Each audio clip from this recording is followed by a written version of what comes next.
Welcome back to Between Two Cars. Your hosts, Kyle, Orr, and Matt, the Walrus, Maxwell. That's right. I feel like a walrus today.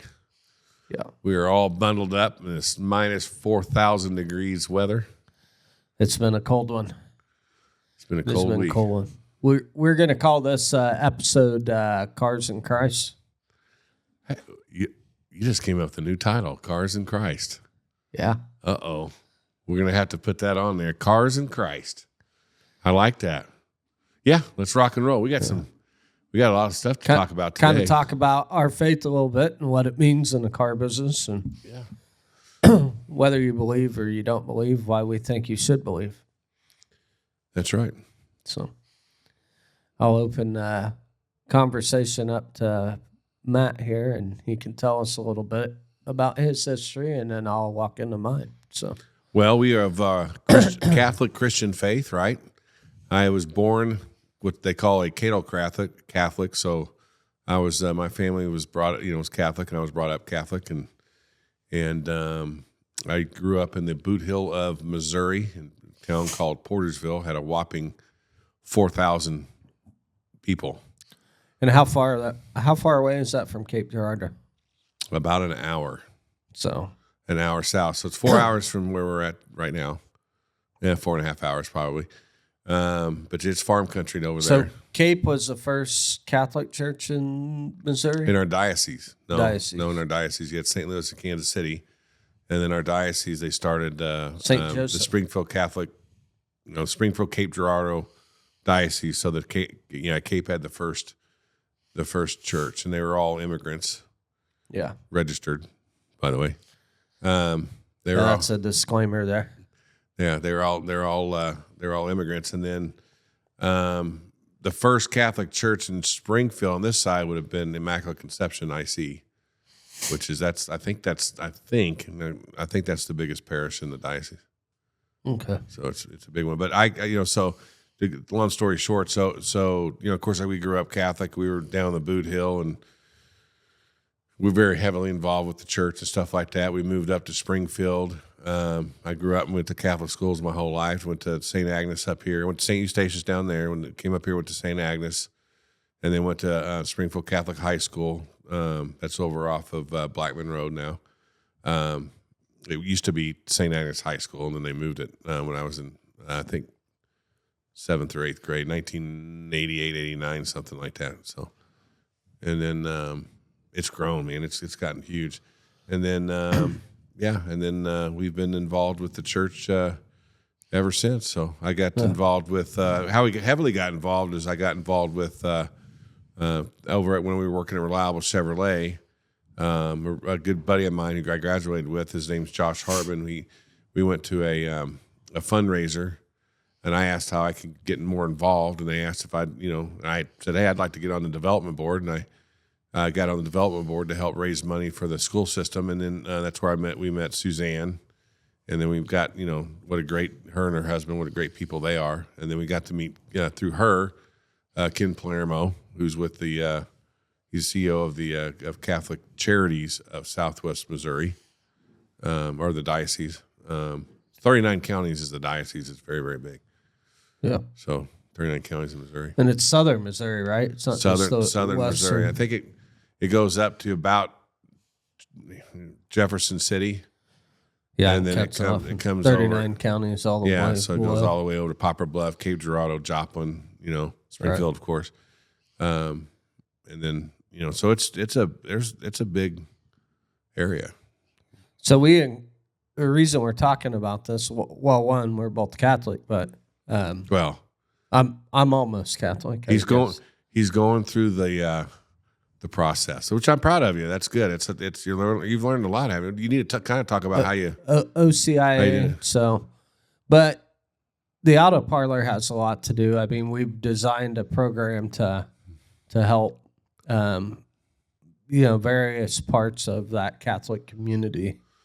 Well, all Christian. I mean, all communities. But it's faith based. So when we started, if you remember, being okay, hey, we wanted to be different. We wanted a faith based a car dealership, and what does that mean, faith based? Well, the first thing we started off on is using For Our admin our fee. admin fee is Hebrews 3:16, right? So we kind of use it, and that's why we have a $316 admin fee, and we started using that portions of that admin fee to donate money to some different charities and different things. And it just so happened that we got involved with the Catholic schools, and then we got involved with Catholic charities to help women of need, Right. and then we're helping veterans, and we're helping all sorts of things. And we're I mean, throughout the diocese, we do a lot of stuff, probably behind the scenes too, and try to help out. But they're great people. I mean, Well, yeah, you can't. I mean, you can't ask for better people. What was that? I belch. Wow, Sorry, jeez. it's uncontrollable. Belching's uncontrollable. Well, it's It's also rude. Well, yeah, but you cut especially me off before I said excuse no. me. When you do it in the speaker, the microphone, Was it loud? It echoes in my ear. It sounds. I mean, all folks, you're going to see all that, or hear it. I guess I'll ask forgiveness for that one. Yeah. But no, for me, as far as being involved in the church, I mean, I was kind of a church mutt growing up. My parents were both Christian to Christianity religion, but they both, well, my dad, I don't know if I ever saw him regularly go to church, just your normal, Christmas, Easter type people. And my mother's side grew up as a Methodist, and my grandfather, he went nonstop to church. He was heavily involved in church in Hamilton, Missouri. And now, we talked about him, right? Did you think he was a Mason, a Freemason? Yeah, he had something to do with the Masonic Lodge. Yeah, so there's and I know the Shriners and stuff like that. He was also a mayor for a period of time there in Hamilton, Missouri. But he, I didn't get to know a lot about him at an age where I would have, where it would have made sense for me. He passed when I was in my early teens, so 12, 13 years old. And they lived an hour away from us, so we would drive up there on the weekends and, play golf and stuff, but he was always at church and stuff. So my mom, she surrounded her house she collected angel memorabilia, all kinds of stuff. I mean, if you ever walked in there, she had angels and everything just scattered throughout the house. I mean, probably because she wished she had some angels as children. That's a possibility too. And I remember there's a 23-year age gap between my mom and dad. So I remember my dad and I were at an auction one time, and I saw this painting of Jesus. And at this time I was in young ambassadors, and that painting set in our dining area my entire life. In fact, when we sold the house after they had both passed, it was still hanging in the same place that it was hung in. Where is it today, you think? I have it. Do you? Yeah, I have it. We need to bring that in here. Yeah, I've got it. Or put it up at your house, but yeah, I've got it stored away. It's but it's got a kind of a cool little wood frame around it.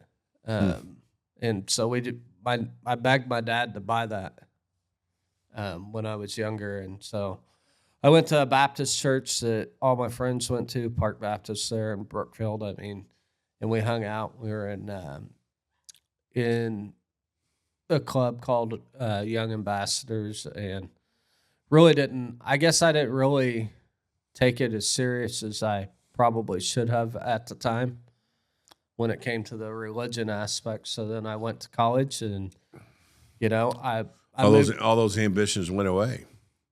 Well, yeah, I moved. Been there, done that. I mean, we at one point in my life, I would have called myself an atheist until I figured out what an atheist was.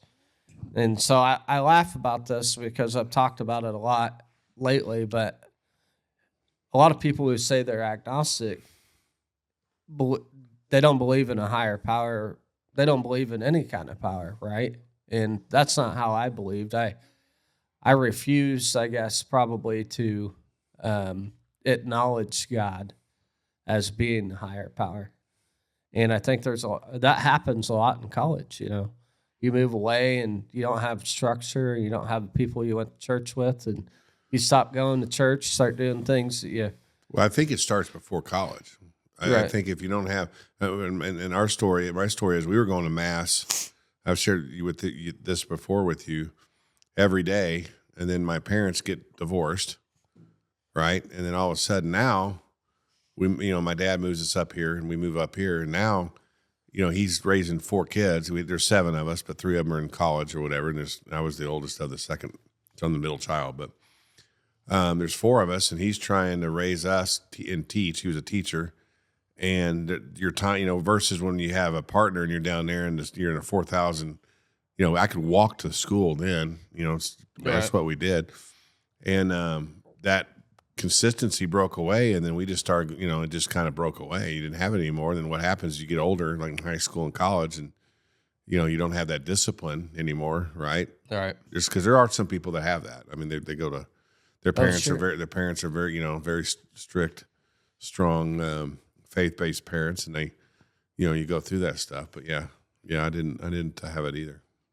So, bringing everybody up to speed to where I'm at now, it wasn't like I didn't believe in a higher power, I didn't believe in God. And I actually read the Bible, believe it or not, several times front and back, and it never made sense to me, right? And when you don't have anybody to ask or anything, you just start interpreting what Scripture is on your own. And that would be called a Protestant. Well, that one's going to go viral. Typically, what happens to people is they start interpreting Scripture on their own. It's a little slippery out here. And you would use that as a point of argument with somebody, right? You would take the words out of context to hold somebody else accountable in the secular world that's completely off a religious topic, but you're semi pointing it out like, hey, God doesn't want you to do this, and it says it in this scripture and all this. And so it's just weird how that happens. And then but got connected with Matt. He's been Catholic all his life, and all of the time that I've known you've been Catholic, and that's what cradle Catholic means, brother. No, but you've been pretty much practicing most all the time that I've known you. So you better want to get that. You completely, pause that. That's fine. You can ask me a question, maybe I could answer. If Jesus drove a car, what would it be? You know what? I think a Tesla. You think why would a Tesla be Jesus' pick? Well, it doesn't harm the universe. It's all electric. So the car can drive itself as he is spraying out miracles of faith. As he evangelizes. It can take him where he wants to go. What model of Tesla? Well, only the best.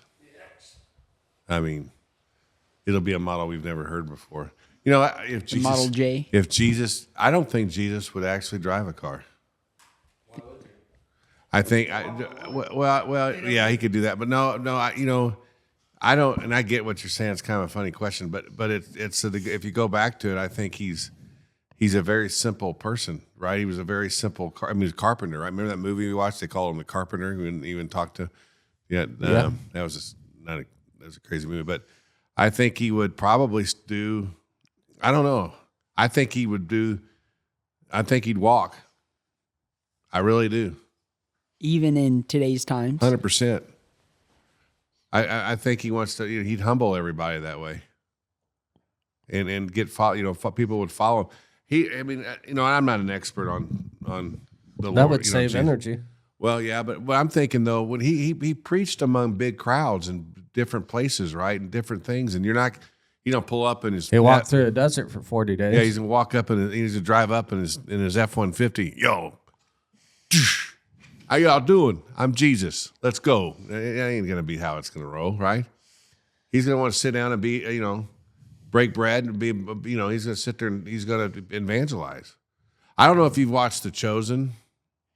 If you start watching The Chosen, that's actually probably more down the earth explanation of in modern times. I know it's still, but for us to kind of understand a little bit what he did, because we didn't really, they don't have a whole lot of movies like that. Jesus of Nazareth is one of them, but I think he would be very. I mean, that's my thinking. I think he would still be very simple and want to walk into different churches at different time, and just do different things like that. I think that's what he would do. I could be completely wrong, and he might come down here and say, "Matt, come over here. I want to have a conversation with you. I want to buy your Mercedes." We got to See talk. See the S550? It's mine. Yeah. But where were we? Where were we? So we were. So I start surrounding myself back again, especially more so at the auto parlor because, part of our business plan and our mission was always to keep Christ at the forefront of anything we do. So, spent a lot of time. Matt probably asked me, I don't know how many times in the last 10 years when I was going to convert to Catholicism, and it took a long time. Well, yeah, I never gave up. He never gave up. He was persistent. But it's the most, and I don't know a lot about it. I mean, we're studying more than what we have. And I told you a long time ago when I was young, we were so involved in the church, I was thinking about going a priest. A few years ago, I don't know if I've told you this or not, I would talk to my wife about becoming a deacon. Yeah. But I don't have a college degree. And you have, you got to study theology. And right now I don't have the means to be able to study and provide at home and do the same thing. But what happened was you came back to Chevy when I got back into. I wanted to figure out. When I went to Springfield Catholic High School, I had some crazy years there. It was kind of tough for me in my high school years, which a lot of people might know that when they see this. But I had a lot of things going on from home, a lot of internal things, a lot of things at school and stuff that I go through. I was very upset about certain things. So my high school years were not fun for me. I didn't have a great time. It was more of me trying to figure out, hey, who will like me and stuff like this. So I rebelled to have people like me instead of just being me and trying to figure out, hey, all that type of stuff. My parents were, they weren't getting along and all that type of stuff. So, and everybody else, my brothers and sisters all went to boarding school. I was the only one that was at home. So I didn't have, my junior and my senior year, they all left. And it's probably because of me, but anyway, so I kind of got away. My oldest brother, Jim, I never really grew up around my oldest three that much. They're 7 years older than me. So when Ann is, and she's the youngest of the three. So they're 7, 9, I think 11 years older than me. So growing up, they were, and this, they're, when I'm in 7th grade, they're in college. Right. They're gone. I mean, in your high school years are really when you kind of get closer to your brothers and sisters a little bit because you're becoming an adult, and you're going through stuff and you're playing sports with them or whatever. I didn't have that, right? So, anyway, so my oldest brother, it was a few years ago. I think it was in 2013 or something like that. Or he sent me a book from Matthew Kelly. It was called Rediscover Jesus, and I recommend that book to anybody who's not that doesn't understand faith or their faith. Yeah, I mean, when I read that book, it's a very easy read, but the first thing it says is you got to learn how to forgive. And I'm not talking. I mean, you have to forgive everything. What? Let me finish this real quick. Let's talk. You have to forgive everything. So I read that book. And this is a kind of a funny story. You're going to go through this because you haven't gone to confession yet. And I've talked about it, though. I went to my dad, and I said, hey, I need to go to confession. And my dad's like, well, go. I go, no, you understand. If I don't have someone take me, I'll talk myself out of it. Not knowing that's the evil one talking in my head, right? And so he's like, okay. So I don't know what we're doing. It's a Sunday, I think, after Mass or something. And I wasn't paying attention. He goes, all right, we've got confession tonight. I'm like, okay. He goes, I got it all arranged. So I'm sitting there thinking, okay, or maybe he's talked to the priest, or it's at 3:00 at one of the churches or something. Well, he takes me, it's an all diocese confession. Like so there's like 2,000 people at this. I pull up and I go, Dad, what's going on? Well, it's confession. I go, okay, I wanted one-on-one. So this is, it was you'll see it. I don't know what it's called. I can't remember what it's called. It's just packed, right? So they have all the priests there. They got both bishops there. They had, Bishop Liebert and they had Bishop there, and we're sitting there and I'm sitting in this pew or whatever, and it wasn't a mass, but we're doing some other type things, and I'm like, okay, so all these, and they're like, okay, we have priests here and there and there and there. I'm like, all right. Well, I find a priest out back here behind me, and I could tell he wasn't from the United States. So I was like, okay, he's not going to speak English very well. Well, I was wrong on that one, but I was nervous because I'm sitting in a pew. Yeah, out in front of everybody. Yeah, no one could hear. But I was nervous, and that was the first time that I really went to confession and then really confessed my sins and asked for absolution and of everything. And I was you could just feel it, and you're going to feel this, is that you just feel this like this weight come off your shoulder, and it's so divine, and you just feel, okay, now let's start over. And then the hard thing is temptation and stuff like this, and you have all these things going on. But that moved me back into the church pretty strong. And my wife and I got our marriage blessed by the church. We went through all this stuff because she wasn't Catholic at the time. She converted to Catholicism. We were going to Mass all the time with Colton and stuff and Mackenzie, and it was just a very when you go in as a family and you have your family there and you're sitting there, it's just a very, very powerful thing. Sure. Sure. And then when you came back to that's when I got back into, I went and said, hey, when you came back, I went over to the, fundraising deal and got into the Catholic Development Board. And then when you came aboard, that's how we kind of got back in, because we were doing a bunch of events with them. I mean, and you've, well, you start surrounding yourself with those people, right? And that's just a life thing, right? Well, you surround yourself with these people, you see the happiness, the joy. Is there anybody that's more happy than Suzanne Cronkite and her husband? Those two people are like, their smiles from ear to ear. I've never seen anybody smile so much. And then, and now her dad was in the car business, and she outworks us. Yeah. That's what's crazy, is she outworks us. And I told her that. So I don't know how you do it, because, we were working 80 hours, 90 hours a week, and she works more than that and raises a family and takes care of, phenomenal people. And that's what I'm talking about. And then you get around those people, and then you just feel like, okay, you're part of something special. And then you find out, okay, hey, there's a mission from God. What is it? You're trying to figure that out. Auto parlor comes up. Now we're involved with, okay, hey, if you remember right, we're sitting out here. Things will happen that we're like, okay, what are we going to do? And all of a sudden, something real positive happens, and I go, we're being blessed by God, or this is right now, and this is coming from, and you felt it. Yeah. And now we've got Father Scholbe, we got Bishop Wright. We got all these. We're getting more and more involved. I'm lucky enough to be on the the board, the Catholic Charities Board of Southwest, Missouri, and that's going to be a big deal. And I'm excited about that. And I'm excited for you to be a part of it too. I think you're just getting the tip of the iceberg. Sure. I'm fortunate enough because the church here in Nexa is the smaller, probably the smallest in the parishes in the diocese, or one of the smallest. Well, in this part. I don't know St. Joe, which I don't think you've seen that one yet. But and there's a parish in Republic that's not Yeah. Yeah, I've not been to that one. That's I think he's Orthodox Right. Catholic. So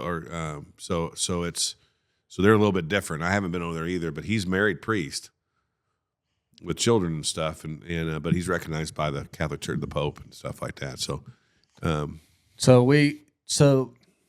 but the unique thing is then, I get into this deal in a small, because I grew up in a small town in a small church, and some of these Catholic churches, I mean, if you're not around them, they can be intimidating walking into them. I mean, they're, great, big, huge cathedral.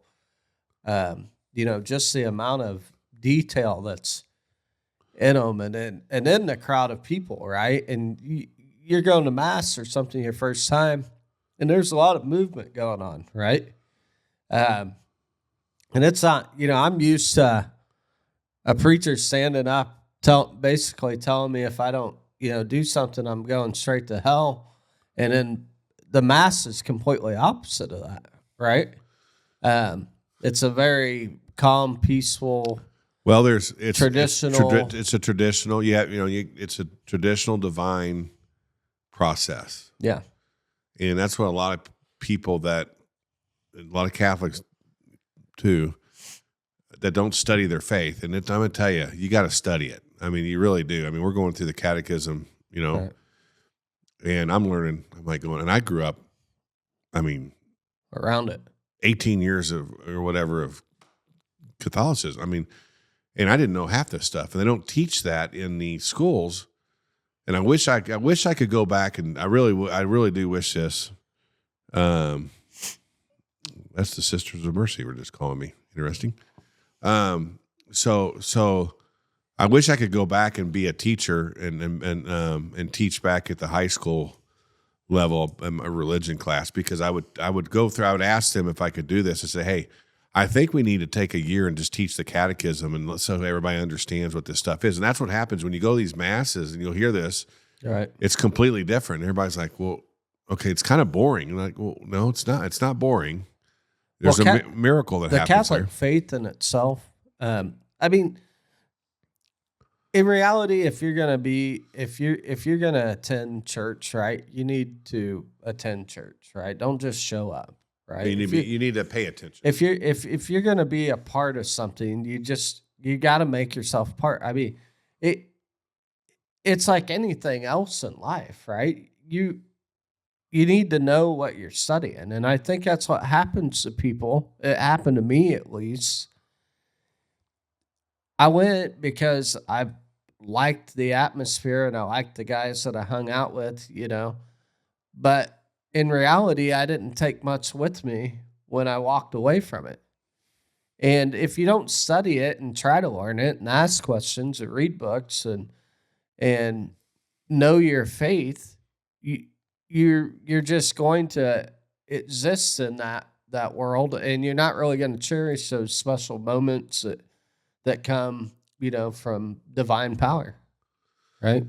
Yeah, you're gonna some of the most neatest things, right? So Carrie and I on New Year's Eve, we went to mass at midnight over at St. Agnes. The bishop was doing a mass there, and you could pray with him for the first hour. And then he did a mass. And I haven't done something like that in a while. I've done adoration. Her and I did adoration for 5 years, every Saturday night for an hour. Used to do it with my father when he could do that and stuff like that. And boy, that's moving too. But when Carrie and I went to this mass, we went to see the first hour of prayer. We recited the rosary with the bit. And you watch the traditional things that they're doing, and it's just so peaceful, and you know that you're in the presence of Christ, and it's just so moving. And we had nuns there, we had different.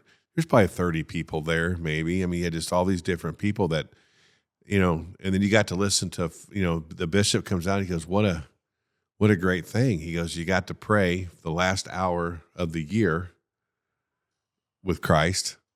And now you get to have mass with him for the first hour of the new year. Yeah. He goes, how many? I mean, think about how special that is, and how, and I was like, yeah, that's awesome, there's different, there's going to be novenas that we'll take it to. You haven't gone to the Stations of the Cross. You're going to, that's a very moving thing. You're going to have, there's just different things, traditional things that they have that are very spiritual. Well, you know this, but the audience doesn't know this. So when I was kind of alluding to this, going to this small church, right? So I walk in, I went to my first OCIA or RCIA, whatever you want to tell them how that happened, though. Right? I went on a Tuesday, the same day that I decided.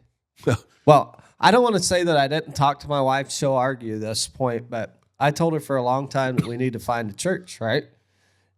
And she wanted to find something that was fun and stuff like that.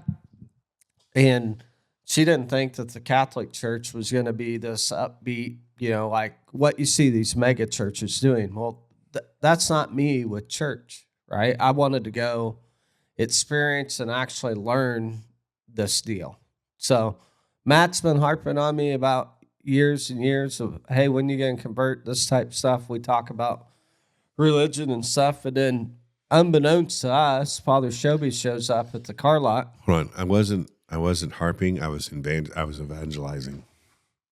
Well, yes. I mean, you were doing your job as a Christian. I was persistent. You're doing your job as a Christian, right? So I'm sitting in my office, and Father Shoby comes in, and we're talking about, some cars for the diocese and what they're wanting and stuff. And so we kind of end the conversation, and I'm sitting beside him. He looks over, he puts his hand on top of my hand and said, "So, Kyle, what can I do for you?"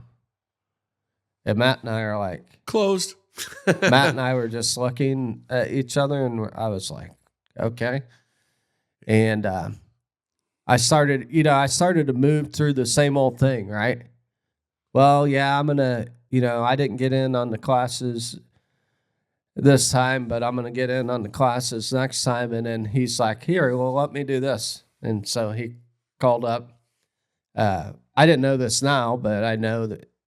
No, I didn't know it then, but I know it now. He called up Sophia Mitchell, and I got in her class, which ironically was her first time teaching RCIA, this group. But this group of people that we have in this class, and I mean, I was telling Matt, I was like, man, I've gone to him, yeah.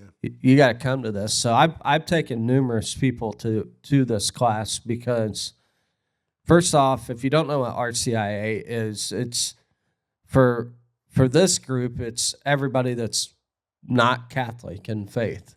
So, they're trying to convert, or they're seeing if they want to convert. Right. Right. It's open to anybody to come sit in there. I mean, it's grown. Think about all it's grown since they've opened it. When I walked in there were probably 8 people, and there's probably you need to go to them.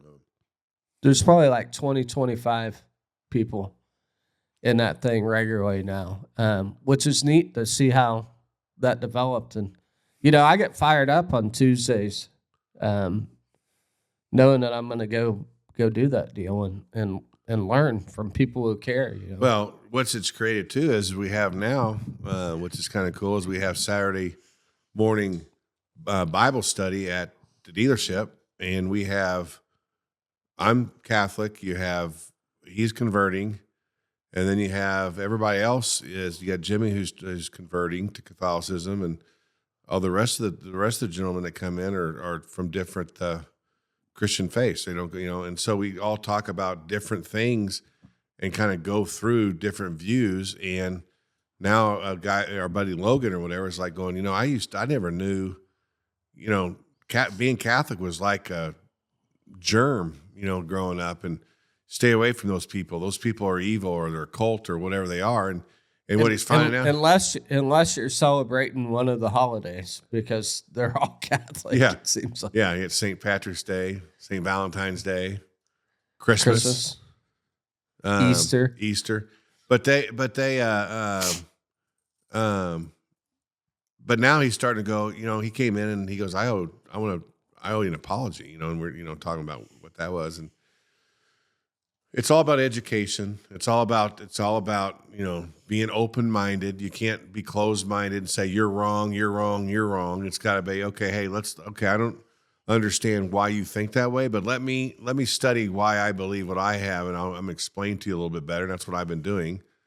With certain things, I'll ask questions, or I'll go back and read or study and say, okay, here's what the Catholic Church's view is on this and why. Yeah. And then we discuss it. And then, but it's been, it's brought rosaries, our armor of God, we've everything in the play, holy water. Play. We got holy water on tap here. So, yep. So it's done a good thing, but I'm guessing you're having to leave. No, I'm freezing cold. Oh, and I didn't want to leave my rosary on. This podcast that we started doing, right? It was between two cars, and then we came up with the name of Cars in Christ, right?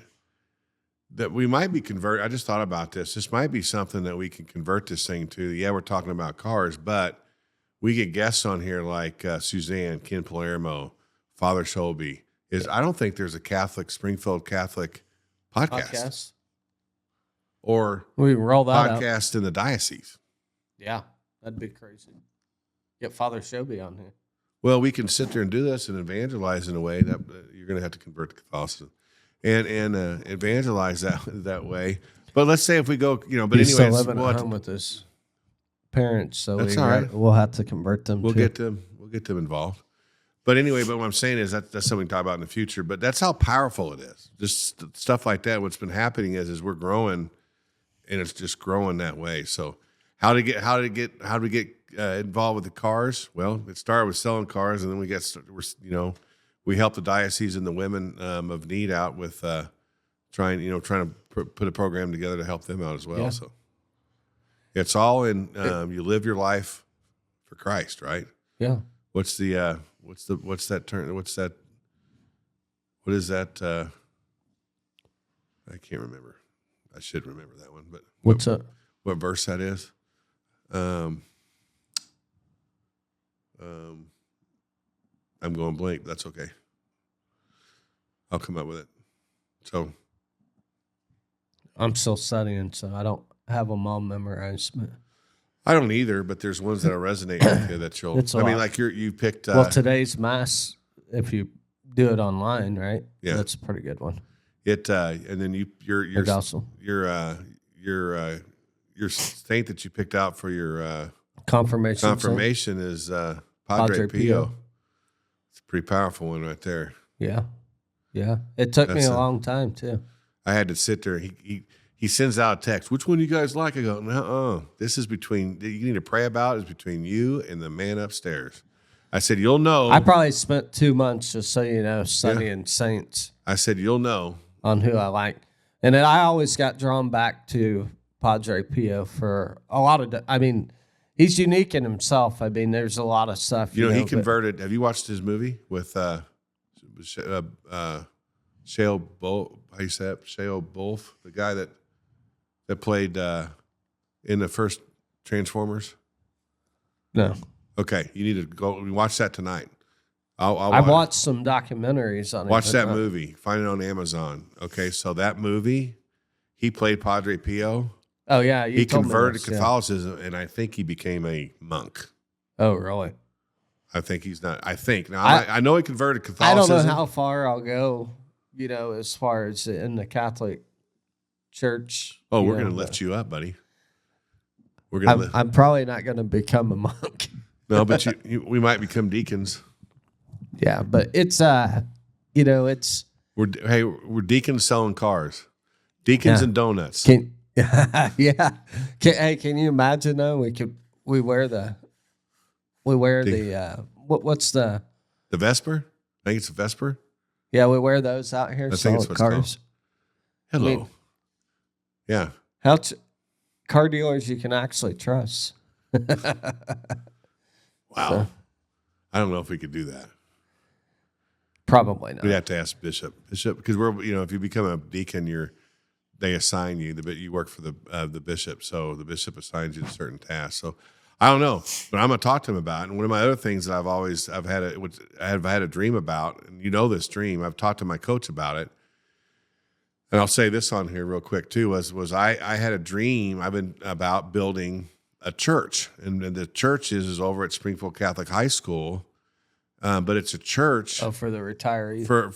It's a cathedral, but it's also a place where the if we could do it, where the nuns and the retired nuns and priests could go and have a place to stay, but they could also be involved with the school system around town and stuff like that. And it was probably 4 or 5 years ago. I don't remember how long ago it was, but I'm at adoration one night, and I haven't been able to, and my dream was I need to talk to Bishop Rice, right? And so I'm sitting in adoration, I'm by myself, and I'm, me and the Lord are having a conversation, or I'm praying, and all of a sudden here comes Bishop. He comes in, and he's in there with me. It's just me and him, and I'm sitting there going, I wonder if I should talk to him about this right now. He doesn't know who I am, but so I talked myself out of it, because that's a time for prayer. And then after that, after that was when I get on before that, the other time I was around Bishop was, and I love him, I love the way he talks, was I was getting confirmed, because I hadn't got confirmed in high school, and they just pushed me through everything, and then I was supposed to speak, say something to him, and I got starstruck and went completely blank. I'm just sitting there kneeling. He just looks at me, just does this, okay, like get on out of here, Yeah. But anyway, The kids did it. But see, we're moving up and we're getting closer and closer, and I'm thinking, that might be, what we, I'm get involved with that deal somehow in order to build that someday. I don't know he wants one, but anyway, so That'll be sweet. So, okay, I guess, are we done?